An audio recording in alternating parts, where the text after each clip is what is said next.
This session is titled How Xbox 343, Epic, and Ubisoft are reducing energy and emissions while maintaining gameplay fidelity. It is an enormous pride for Xbox to be able to present so much of this investment that has been occurring over the course of numerous years. And I wanted to start with a thanks to all of the engineers, the developers, all of the gamers that have given us feedback. There are so many team members, both within Xbox and outside, that have contributed their ideas, their creativity, their energy, their spirit to coming together to form new tools and new ideas for the future. One of the great contributions of the work presented in this session is that it breaks down the walls that have long since divided so many of the different groups, whether they deal with hardware engineering or electrical engineering or work on the operating system or the game design themselves. When this work comes together, it creates the energy that the console consumes. And this is one big block of energy that then remains indistinguishable to the analytical powers of each group as they look at that power envelope. So the toolkit that is being presented today presents an opportunity to tease out that large number into the disparate parts and put the analytical tools into the hands of those that are best able to control it based on their powers that be. So this toolkit is also a celebration of the collective power that you all have as game developers in order to create the change that you want in the games that you are creating, in the way that you want, for the gamers that you know want in the future and the future that you want the world to be. So starting out with a thanks to everybody that contributed. Also, I wanted to mention Dan Jacobs, who has been really principal to pulling together this particular panel and the analytical work behind. John Henderson and the whole data and analytics engineering team that built the telemetry and the precision electrical engineering all across Xbox and other collaborating teams. This is something that really allows many of these innovations to shine.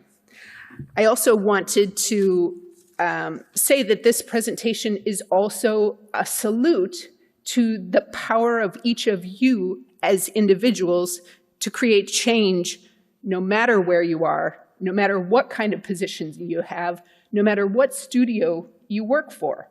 You will see many, many examples in this panel today that show that one inspired individual can cause a cascade of enthusiasm, ideas, creativity, and innovation from all the others surrounding. And the members of this panel, which is an all-star panel in my opinion, and I'm really privileged to be able to introduce them, but they also represent as individuals, but also every single one of you. I hope you will see the potential and the way in which you can operationalize this toolkit to empower yourselves to be that same spark no matter where you are across the entire industry. The importance of sharing these results is really principal to us because climate is very much a team sport. It's not just a matter of how we solve climate issues within Xbox, but it is true of all across the industry wide and how we impact the world more broadly. And so in that, many of the innovations that you're going to see today also show our power of sharing. The results that are being captured here will be available to you on the Xbox Dev Kit and the documentation, as well as creating impacts across games and in the different platforms and on the different types of consoles as they're reduced, as the emissions are reduced in the future. So the agenda today is that we're going to talk for a moment about the developer toolkit and its unique contributions. From Xbox perspective, we will discuss the application to 343 Industries, then Ubisoft, Iris, and will present that. And Ben Woodhouse will be presenting for Epic Games. At the end, we have a recap. We have some prizes to offer and also some information on how to get involved.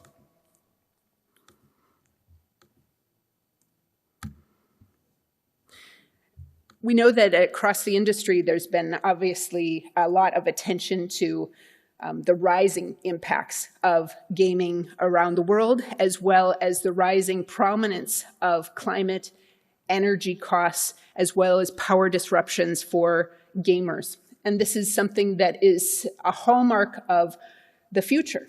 And so I come from hockey country, and one of the sayings is, you skate to where the puck is going to be in the future, not where it is right now. And so for all of us working in this area, this piece of innovation represents career-defining moments for many developers around the world. This is something that is a wide open field. It is ripe with opportunity. It is full of social meaning, and it is a very, very rewarding place for people to put energy. They also find themselves with new leadership opportunities because it's a frontier that doesn't have a lot of the old guard that already dominate many of the leadership opportunities. It's opening opportunities for a much broader diversity of participation in creating the new opportunities for also new games, new forms of engagement, and new technologies. And as we position ourselves to seize those opportunities, then we are also creating resilience for the larger organizations that we work for, positioning them to be resilient based on the conditions, whether they are environmental or social or rising energy prices or disruption in the future. Our organizations are going to be ready for that, and that is a really important contributor to the business bottom line. Many of the tools that we're going to present also help you contextualize the impact that you can have for your company bottom line, because having a better sense of how the emissions your game is creating, energy consumption as well as emissions, allows you to characterize that savings. And many of the organizations that you work for already have quantitative emissions reduction goals. And you can show higher return on investment, showing how relatively little investment in very strategic places can result in enormous impact far more broadly than you had ever imagined. So we today are presenting the Xbox Sustainability Toolkit. This is bespoke tooling that is designed for and with game developers. It presents real-time visual feedback to developers so that they can identify the in-code changes that they want to make. And it's precision engineering to imperceptibly reduce energy waste in scenarios when the gamer doesn't need it. So this is an opportunity that, again, we are breaking open an area that has long been regarded by the games industry as a frontier that is almost impossible to tackle because of the ways in which all of the drivers of energy use in the game experience have been deeply entwined.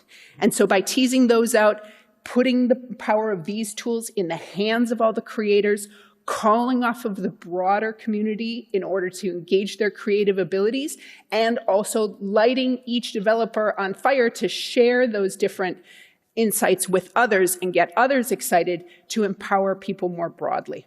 It's a really exciting opportunity. I can't wait to introduce you to the rest of the panel.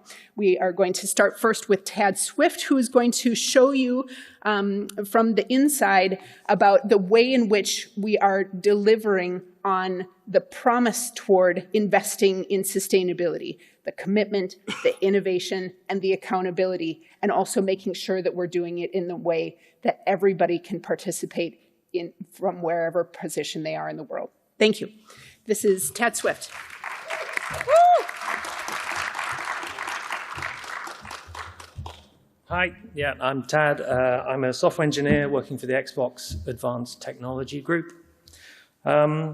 So I'd like to be talking about giving you an overview of how we've innovated with the Xbox tooling allowing developers to measure the power consumption of their games. So don't forget, this has never been done before on any of our consoles, so it's a brand new field. So these tools, combined with our console telemetry and dashboards, are a powerful way to demonstrate that even small changes to games can make a big difference when it's applied across the whole worldwide player base. So in brief, these are the areas I'm going to quickly touch on today. How we created the new GTK tooling to help developers understand the power profile of their titles and identify areas where they could actually make savings. We've been collecting dynamic AC power telemetry from consoles around the world, allowing us to show the current power consumption of all those consoles, which we can cross-reference with the games that we know people are playing on those consoles to kind of give an average power value for all titles. We've also started collecting data from specific gameplay scenarios, so whether that be in-game menus or in-game or waiting in lobbies, etc., that are being tested by our certification department. This work allows us to build up a comprehensive database of power consumption values for various games or genres of games, which any future games as they come through we can kind of compare against, so we can point out where people might be exceeding the industry average. We might want to recommend they go away and think about possible changes. We've also started the process of documenting our experiences and learnings in multiple places, both within the GDK documentation itself and also within our more external public-facing game dev docs. This approach allows us to reach and educate the maximum number of developers, encouraging them to join in the sustainability effort. So let's dive into a bit more detail on a couple of these features. So when we began the tooling initiative, we quickly identified that we needed a requirement for an easy way to measure and quantify the actual power usage of the console. Initially, we were just using power watt meters, but these can be expensive. You need physical access to the dev kit itself to actually install it, and it's difficult to do at scale. So we really needed a way for the console to actually record this data and report it back to us in an automated way. So working with the electrical and silicon engineers, we identified some counters within the hardware itself that would actually get us most of what we actually needed. So we settled on using this. But one thing to note here is that all consoles don't actually draw the same amount of power. They have a different combination of hardware components inside them, so there is some variance between it. The variance is relatively small, but it is there. So getting a consistent value between consoles was difficult. So we actually settled on something different. We actually settled on something we're calling the power load percentage. So this is a nice easy number between 0 and 100, which actually gives the theoretical power of that particular console, because the console itself knows how much it draws. So this power value is easily comparable between multiple consoles and should be the same across all of them. So that gives us the consistency that we need. So now we have this value, we had to actually expose it to developers in some way, because they have to be able to know and see how much power they're actually using. So the first thing we did is that the Xbox Series X and S dev kits have a little front panel display on them. So the first thing we did is we added the power onto the front panel display. So this is just an image of what it looks like. So as you can see here, front and center, everybody can see when they're running their game what the power percentage is. We intended this to be a kind of, to spark interest in developers as to what the value actually was and what it represented. And then we provided a lot of additional documentation in the GDK around that, telling them, informing them about it, and then prompting them to a second screen on the kit as well, which actually has a scrolling power graph. So it will show you the power consumption over the last 20 seconds or so. So you can see as you move around the game or you're moving in and out of menus, you can easily see how the power changes. So the values here are at a relatively high level of granularity. So it shows the values for the last half second or so as a rolling average. The next thing to do was to put the values into Pix. So Pix is our performance tool that we have that's available both on Xbox and on Windows, but these counters are specific to Xbox. Within the system monitors that you get when you first connect Pix, to the dev kit, you can see a scrolling value here showing the power low percentage. This value is exactly the same as shown on the front panel and is designed just for kind of that high-level view of what's going on within the game. But then we added the counters into our capture feature. So when you do a timing capture to collect data on your title when it's running, these values are stored, and you can then analyze them in greater detail within the Pixmetric view. So within here, the values are stored at a much lower level of granularity. So we're collecting immediate power values every 1 millisecond. So if you're performance tuning your game, you can see how the power varies across the frame rather than just seeing across multiple frames. So you can see we have these kind of two levels. So the front panel and everything else is intended for maybe QA testers or producers or people who just need an overview of how the game's doing. And then we have the low-level ones in more detail for the actual people who are doing the low-level performance.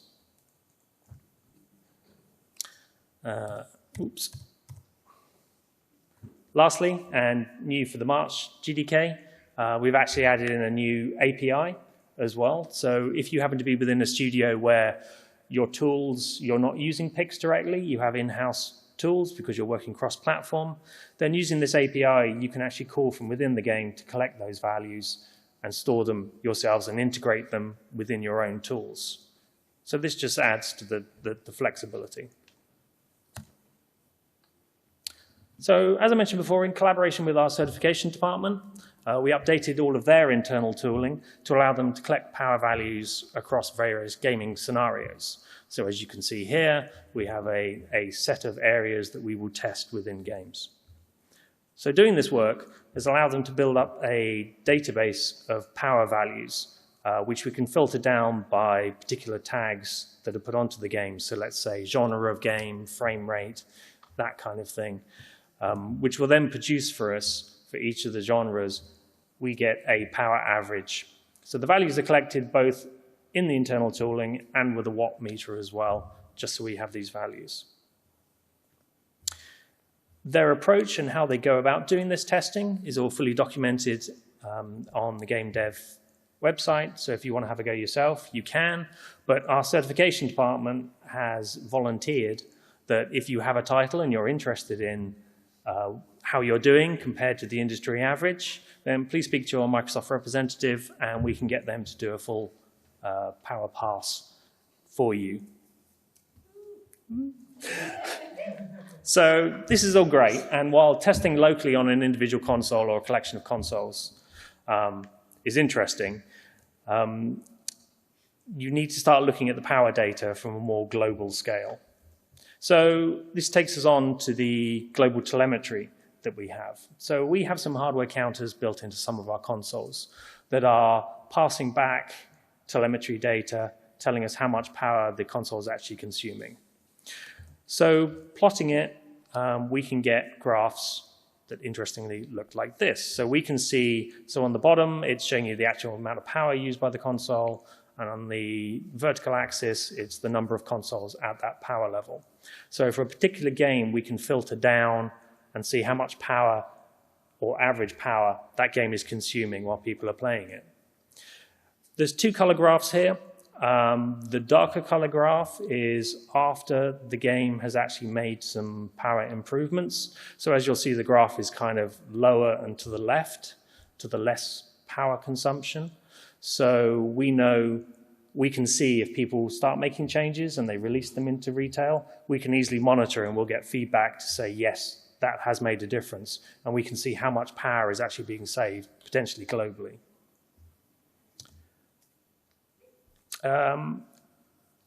We're also hoping to enable these dashboards within Partner Center so that publishers or title developers can go in there and they can monitor their titles themselves. They don't have to come through us. They can kind of self-serve everything.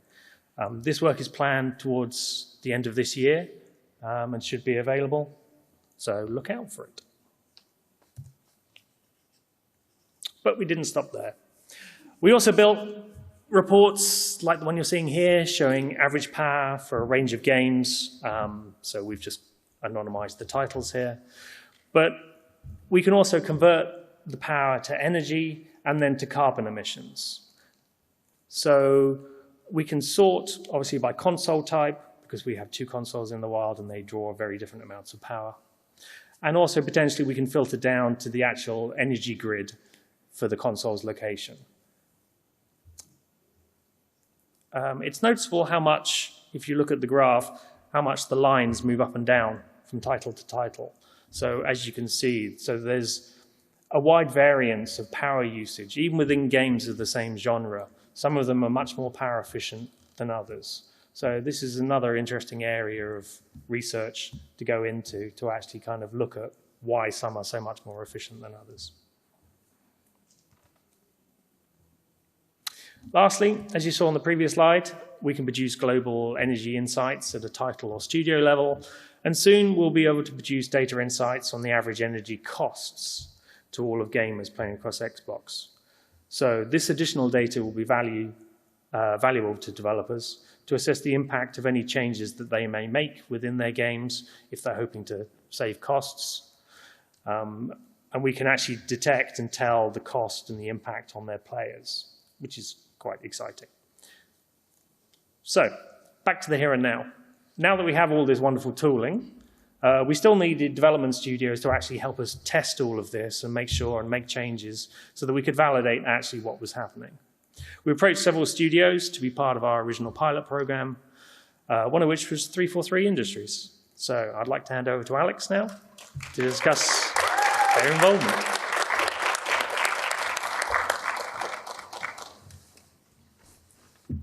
Good morning, everybody. Thank you so much, Tad, for the tools you developed and the support we got from your team.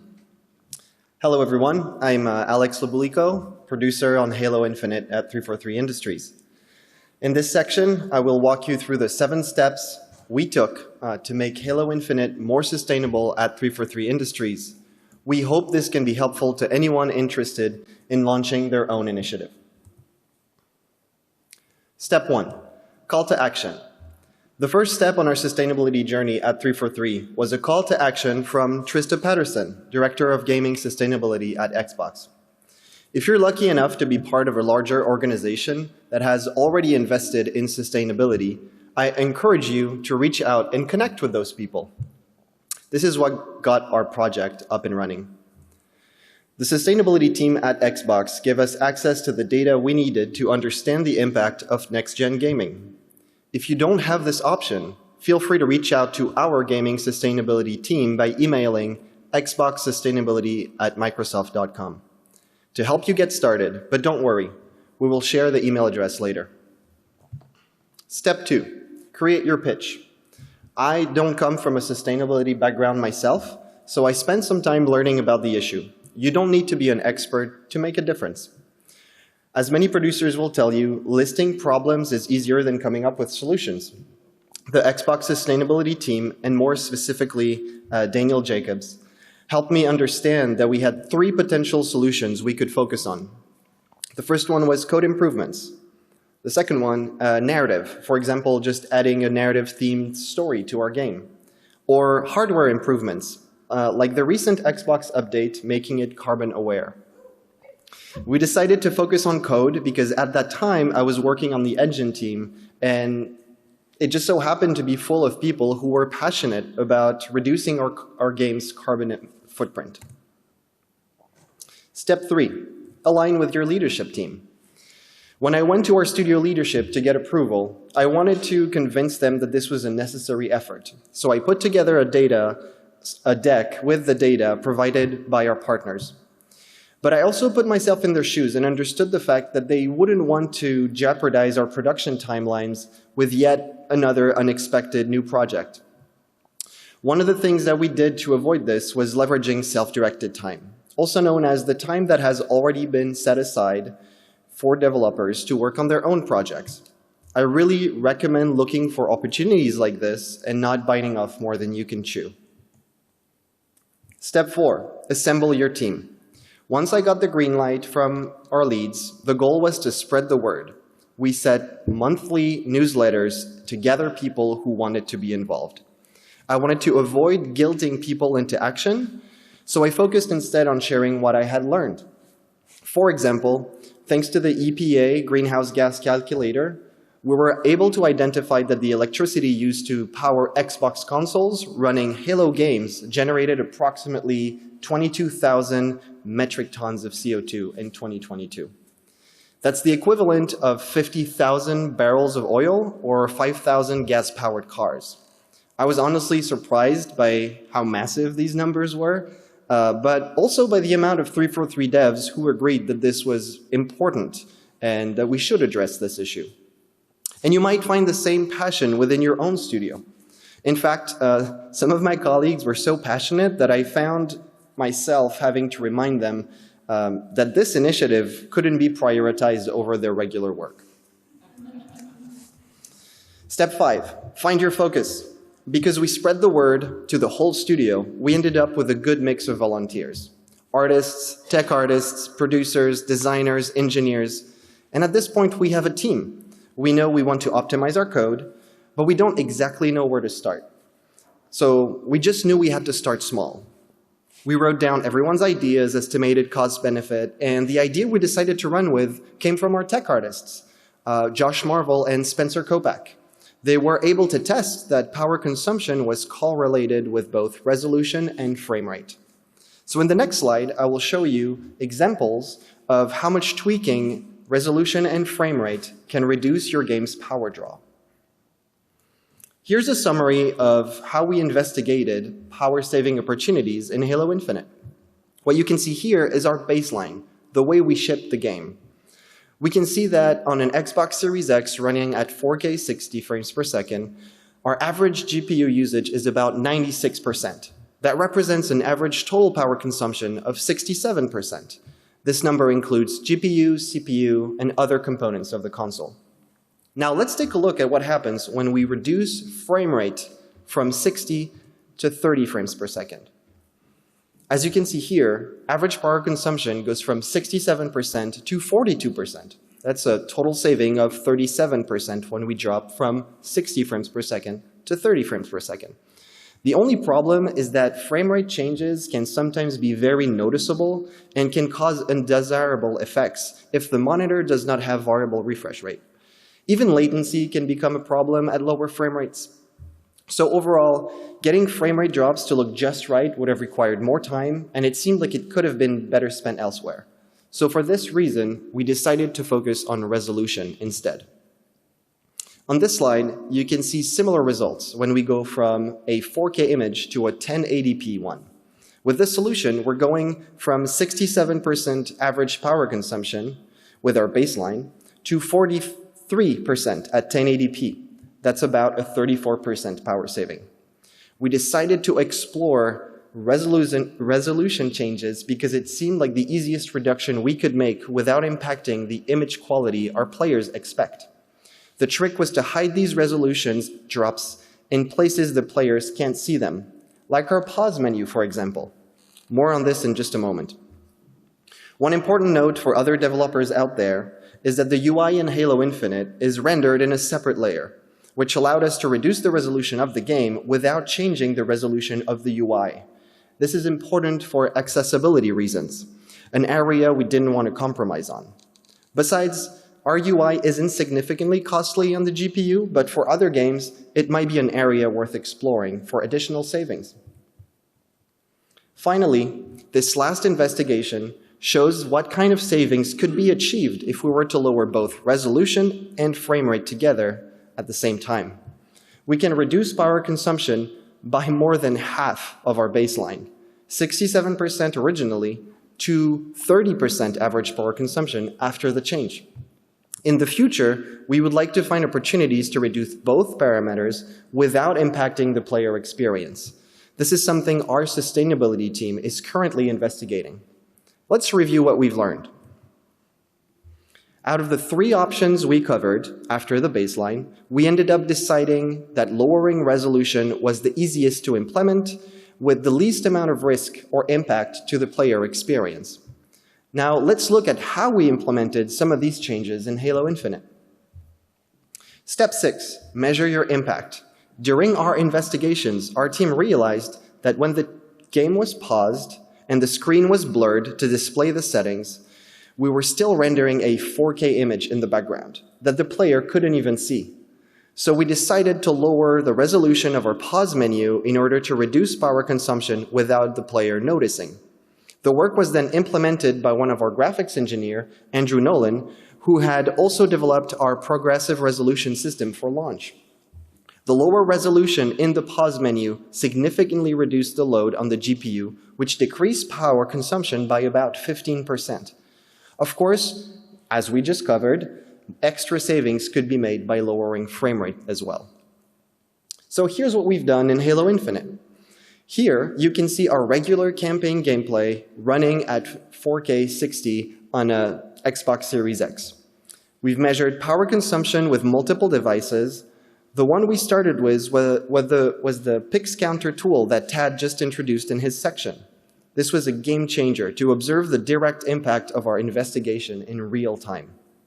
Some other tools we used were the readings of a simple watt meter plugged into the wall, or the front panel display of our Xbox Series X dev kit displaying total power draw. The conclusion is that we landed at 64% in the open world.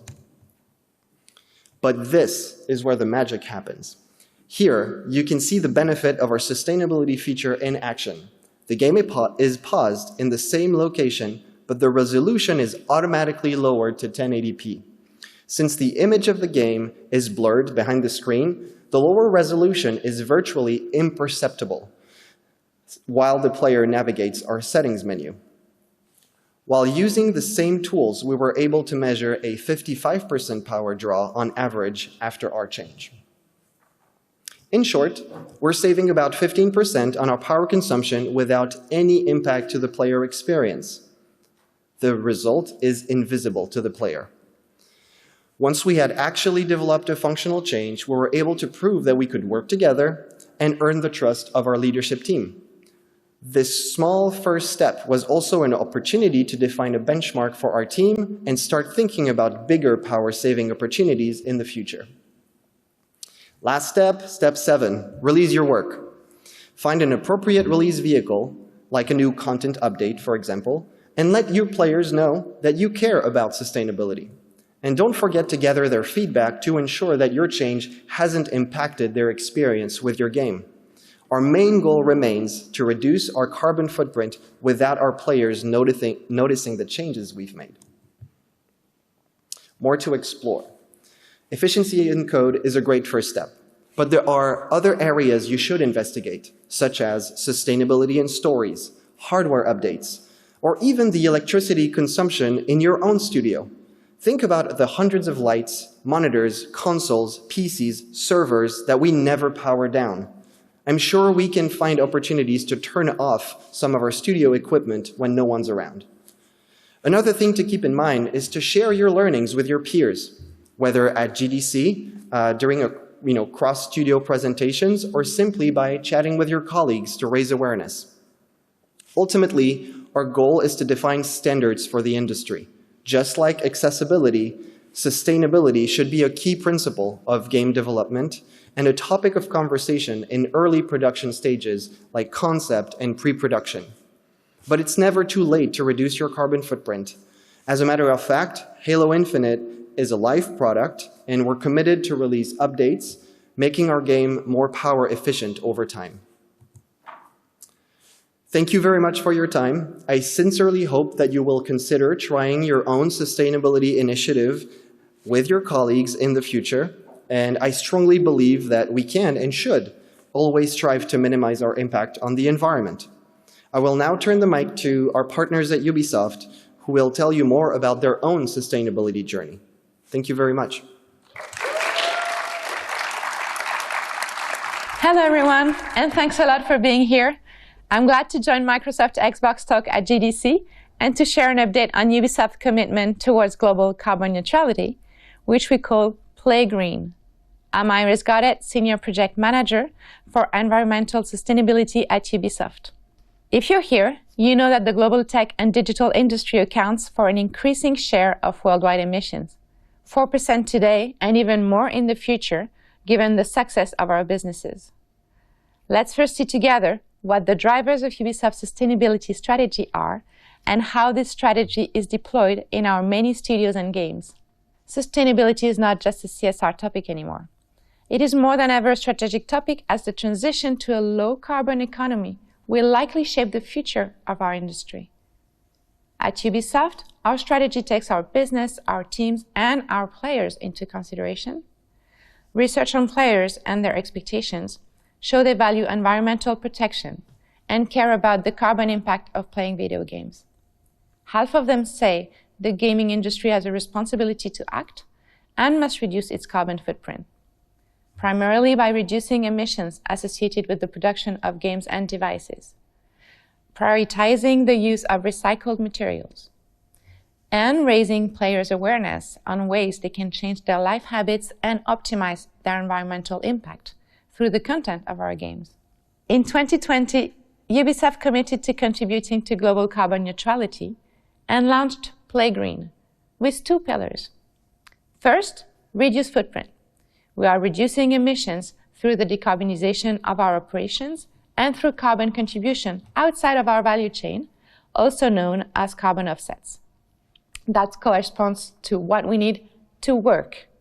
We also aim to reduce the footprint of what we need to play, meaning the content we bring to players. That's our second pillar, namely increase brain print. We are officially the first pure-player video game company to get its 2030 carbon reduction target validated by the Science Based Targets initiative. This means our strategy is in line with the Paris Agreement to help limit global warming to 1.5 degrees Celsius. And we are committed to onboarding our suppliers as well. We control up to 10% of the total carbon footprint that was assessed for the full life cycle of our activities. The rest comes from the use of our previously sold products. That means the electricity that is used by hardware and players to run and play our games.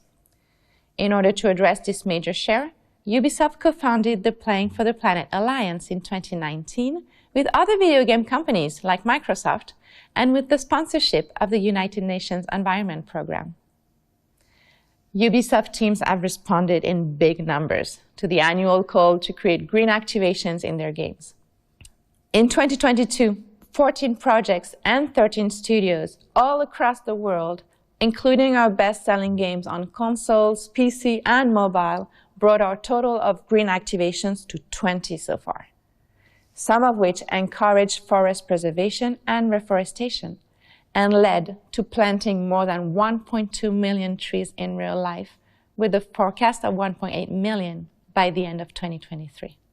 We're also investigating how to develop games that are more energy efficient, bringing energy savings that directly reduce carbon and greenhouse gas emissions, which has the added benefit of reducing the player's electricity bill and matching their hardware's ability. We have been focusing on energy-intensive platforms like Xbox Series X and PS5. Each new generation consumes more power than the previous one at launch. Same for games designed for next-gen consoles. That's why we've chosen to be part of Microsoft Xbox Research Initiative on Eco-Design. Thanks to their real-time energy consumption measuring tool, we can test assumptions of green coding. That means optimizing the power budget of a game without the players noticing any change in their experience, and also the potential benefit of an eco mode, which a player could choose to activate to save more power. Our ambition is to accompany the growth of the business while lowering the carbon emissions associated with playing our games. So how do we make this ambition a reality? We started by gathering Ubisoft senior producers for a workshop with the Xbox sustainability team last summer. They shared their feedback about their constraints and expectations regarding data, developer experience, and the emergent market trends. We then followed up with them until we had secured 2 to 3 projects to participate and join our tests. We also gathered insights from our tech directors and leads. Some of them brainstormed directly with the Xbox as part of the Xbox the Pilot Developer Program. Among other feedback, they've shared that if our code can save electricity when the game is played, it also saves energy when the builds are executed, many times during production, therefore saving power for the company as well. We organize various knowledge-sharing sessions with our devs worldwide, with our online architects, technology, and production teams, for instance. We were able to show all of them what tool Xbox had for projects to test, or tools that they would need Xbox to develop for us. With the real-time power consumption tool in the GDK, Xbox pulls data enabling us to compare different game modes with different resolutions or frame rates, for instance, and do comparisons between different features or titles, or with their genres that bridge. The idea is to check if there are anomalies and analyze where some power can still be saved. We have a great opportunity to bring the numbers down. By looking at our most popular games, a small change can trigger a big impact. Here are some assumptions we're testing. Please note that all this is still very work in progress and we haven't consolidated our findings yet across various games. Menus. They represent on average 15 to 25% of the time of play sessions in our games. Is there a way to optimize the refresh rate or frame rate or their graphics so they use less power? Some menus are already fully optimized at 30 FPS. Others are super crisp for tiny fonts to be read on giant screens without blurriness. Are all monitors or TV sets on par with this? In the future, consumers may intentionally choose to share information about their hardware in order to support echo optimization for the game to adjust the data it sends according to the TV's resolution. Hovering on options in menus requires constant background refresh.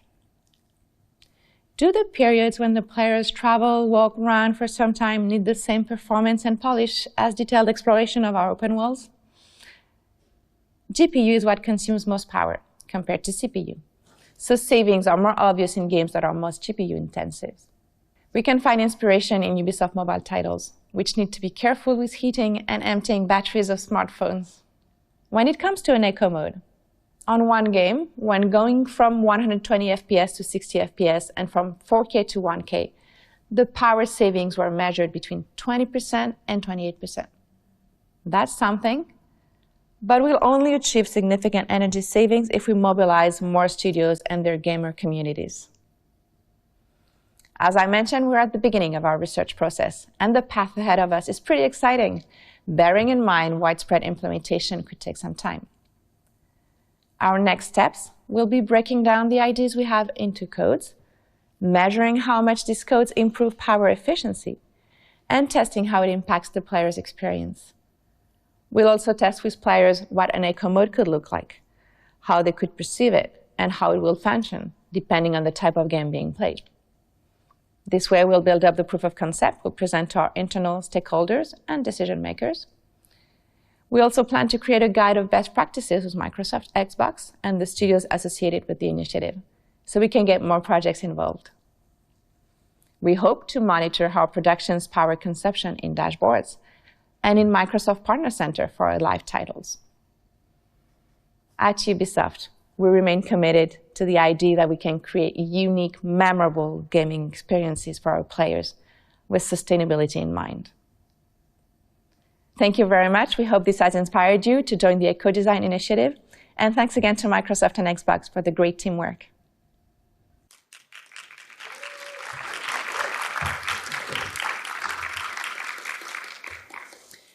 So moving on, I started the session with an acknowledgement and the opportunity to celebrate the power of developers in creating change broadly across the industry, and also to point out the tremendous opportunity that each of you have as individuals to catalyze change amongst the people around you. And the cases we just saw are examples of that.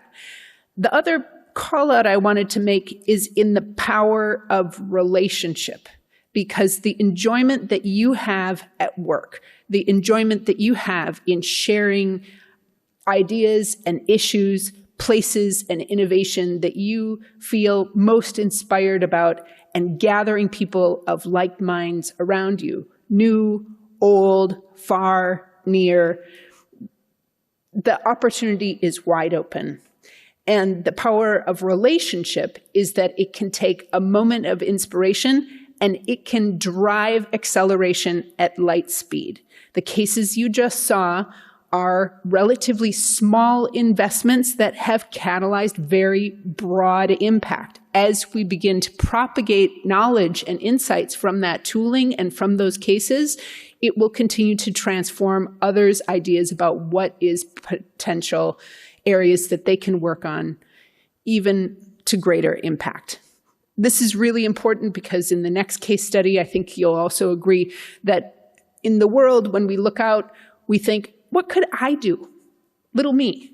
I'm just one person. I work in one company. I have one role. I'm alone. But the idea of hooking up with others, infrastructure, knowledge, tooling, people that are creating change all around the world, and the potential for others around you, the capacity of relationship, your existing great relationships, your ability to create new relationships with others and use that opportunity to inspire and open many more doors, create much more broader impact, is the most powerful tool you have.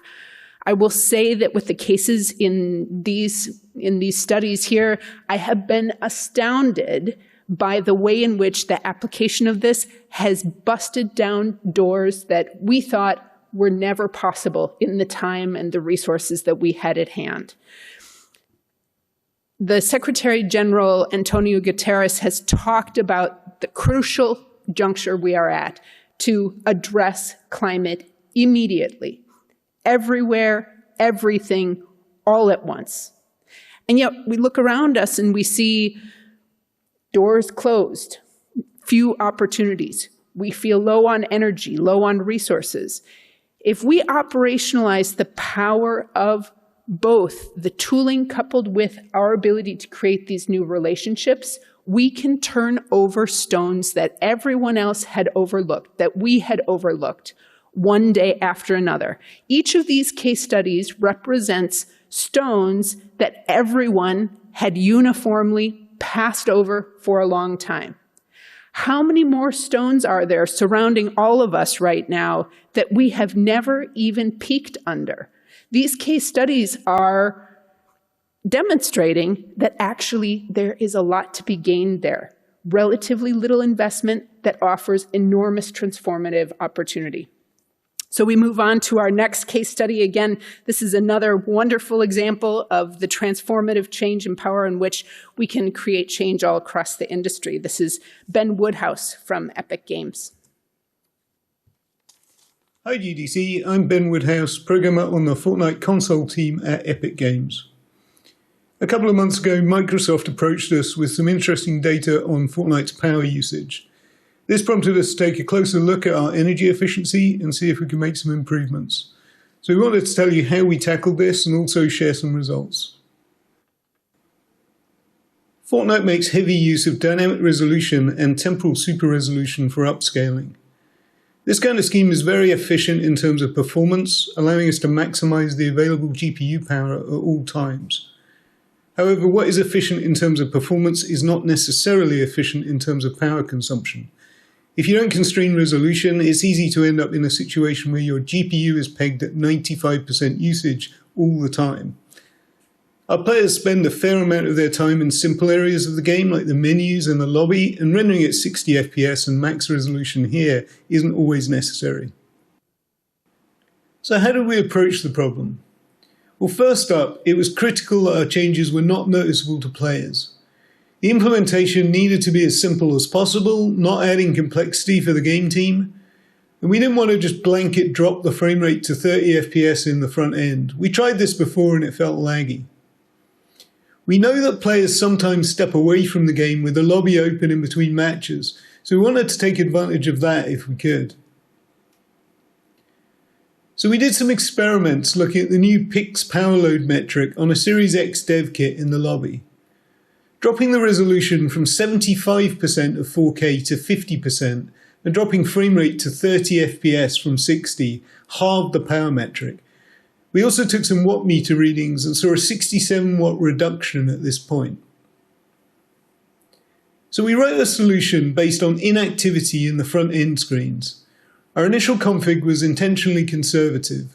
We dropped the resolution by 15% after 1 minute and after 2 minutes we dropped the res a further 10% and reduced the frame rate to 30 FPS. We only did the resolution drop on Series X. Series S would have been more noticeable because of the lower starting point. We made sure everything was configurable in the live game via a hotfix system so we could make adjustments if we needed to. We added telemetry so we'd be able to see how long players were spending in each of the modes. The system went live in our February 14th release just on Xbox Series X and S. Initial savings were promising. Microsoft shared data showing a noticeable drop in average power consumption on both devices. Series X dropped about 9 watts and Series S around 2. It was a successful launch overall, no bugs reported and no negative player feedback. Basically, no one noticed, which was the goal. So we were encouraged by these initial numbers, but we thought we could do better. From the telemetry we gathered, we could see players in the front end were in the high energy saving mode about 32% of the time. We wanted to get that closer to 50%. So we reduced the time to transition to the high state from 2 minutes to 30 seconds. This would also ensure that the menu still felt snappy for players interacting with them. And we know that most player time is spent in-game, and this is also the most demanding in terms of power consumption. So we wanted to see if we could make a difference there as well. So we took a closer look at dynamic resolution in-game on Series X. In a typical Battle Royale match, dynamic resolution varies heavily based on GPU load. We rely on TSR upscaling to produce a high-quality 4K image, even when the resolution is low. Our maximum resolution was 75%, but looking at performance data, we noticed that in BR we're below 65% most of the time. Creative modes and the front end run above that res more often due to lower scene complexity, but we weren't sure this was really necessary. We did some comparisons and we saw very little benefit from running at 75% versus 65% res. With TSR upscaling, there's very little difference in practice. So we took the decision to lower max resolution across the whole game on Series X to 65%. There's no reason to render at a higher resolution than we need to. This actually improved overall performance slightly, improving memory bandwidth and allowing us to better absorb spikes. With the combined improvements, we increased our total saving on Xbox Series X from 9 watts to almost 16 on average. Series S also saw a modest improvement from the inactivity change. So we led on Xbox because of the great tools and metrics that Microsoft provided, but we were keen to add more devices. We added PS5 support in our latest release, and we estimate savings of around 80 megawatt hours per day for both platforms combined. We'll be adding support for Xbox One, PS4 and PC in Chapter 4 Season 2. If you're a UE5 developer and you're interested in applying these techniques to your own title, we'll be publishing some documentation with implementation details soon. Thanks again to Microsoft and the Xbox team for working with us on this. It's been an interesting project to work on, and it's been great to be able to make a difference in this area.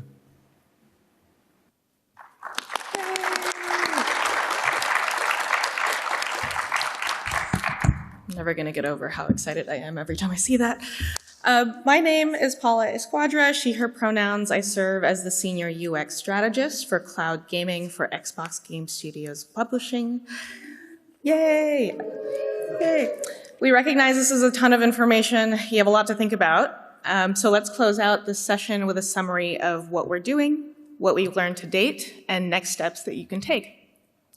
So first and foremost, Xbox is partnering with game developers to build groundbreaking tooling and support. We aim to build an understanding of how much energy our games are using and identify the right strategies to integrate energy efficiency where it makes sense for each team. New data generated through experimentation has already revealed quick win opportunities to save energy without impacting what players see and do. Ubisoft has leveraged the tools so far to get a holistic view of their global carbon footprint of each of their games on Xbox. This has helped them identify tangible opportunities with which they can now engage studios and hopefully save energy costs for the company and players. 343 has leveraged them to build experimentation for different rendering levers, identifying a big energy-saving bang for their buck through their pause menus. And Epic, leveraging Fortnite as a testbed, leveraged them to find ways to save significant amounts of power during normal gameplay. There's no one-size-fits-all solution to gaming and game development. And with everything game development already requires, it can be costly for us to unintentionally rebuild the wheel from scratch, especially when it's an emerging opportunity space. Xbox is committed to ensuring that what is being learned doesn't exist in a silo, and everyone in our industry, no matter where you are, has an opportunity to benefit. As developers partner with us to co-develop our tools, validate the practices that work, we can work with them to turn the results into generalizable best practices and guidelines for new content so that developers can get ahead of things that may be costly to fix down the line. And overall, throughout all of this experimentation so far, there are 3 major developer insights that we've gained through their feedback. First, sustainability feels really new, kind of scary, but when we think about it in terms of resource management, it's not as new as we think it is. Mobile developers are already thinking about how hot a device gets, how much battery they're spending.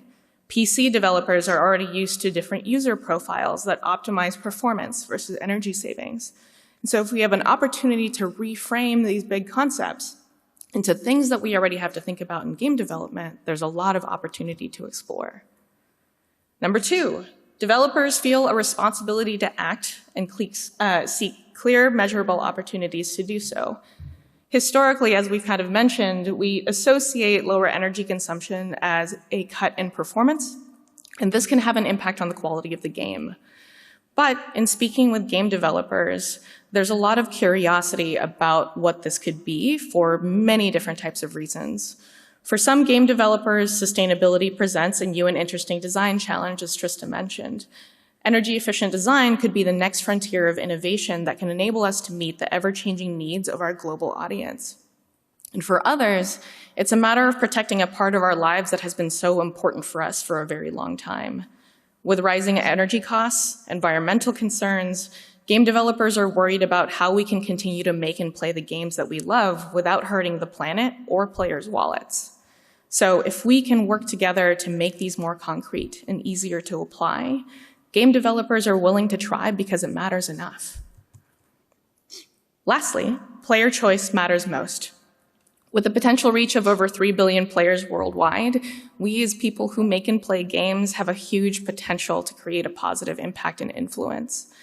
Accessing gaming technology is constantly evolving. More players are joining the ecosystem in increasingly different and diverse ways. Players are increasingly mobile, they're connected, they're social, they're questioning and sharing ideas. We in game developers are constantly thinking of new ways to do right by our players. Research shows that more players are worried about the climate crisis harming them personally, expect us as companies to do more, and are willing to use their purchasing power to tell us whether or not they agree with what we're doing.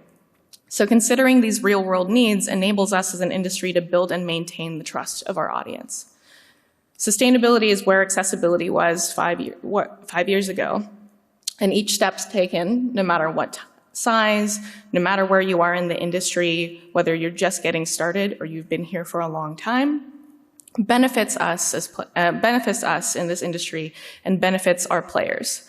This enables us to normalize these practices long-term, making it easier and more efficient to also adopt them and create new ideas and solutions to explore.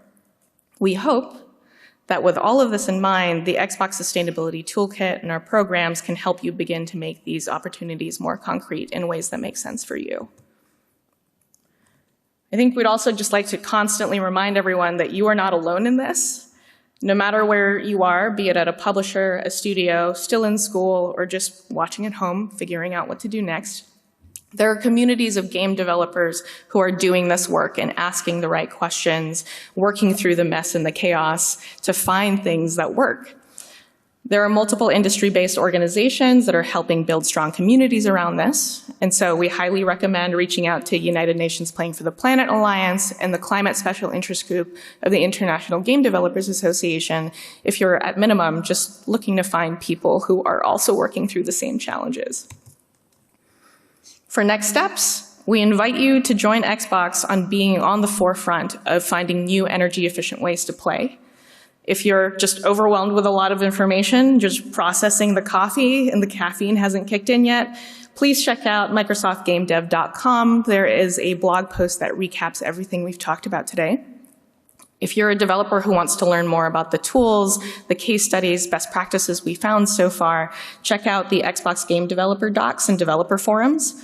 We invite you to take what's helpful and apply it to your games, no matter what platform you're on and what you're working on. Just be sure to let us know what's working so that we can celebrate the work that you're doing. And lastly, if you're excited to take a more active role in co-developing these tools, figuring out new methods, asking more questions about the best practices that make sense across different endpoints, reach out to your Microsoft contact and ask us about the sustainability developer tools and the pilot program. If you don't have a Microsoft contact, you can still send us a note via xboxsustainability@microsoft.com. And so with all of that, I will turn it back over to Trista to close out and do Q&A.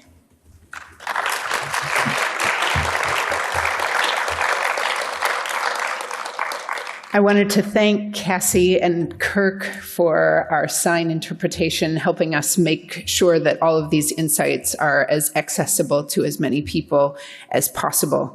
Similarly, so many of the different applications here, it doesn't really matter if individuals are interested in saving the environment or emissions or climate. Also, gaming requires energy. That energy in households affects many gamers' ability to play. Energy disruption interrupts gamers' abilities, developers' abilities, studios' abilities to meet the bottom line. And as a consequence, the more we can resolve these challenges, the more accessible gaming is going to be worldwide for a larger population for much longer into the future. And so we really look forward to empowering all of you to take up these tools, build the relationships you need, and also to work with us to co-develop the tools of the future. This email address at the bottom is the source of the prizes. We are going to select at random from those that submit either questions, comments, opportunities, ideas for engagement, tooling that you would like to see in the future, visions of what success really looks like. Send it all to us. The whole reason why all of this tooling was developed is because of constant engagement, relationship, and the back and forth between the developers and those that are creating the tooling. And we can't begin that process if we don't hear from you. So please send in your ideas.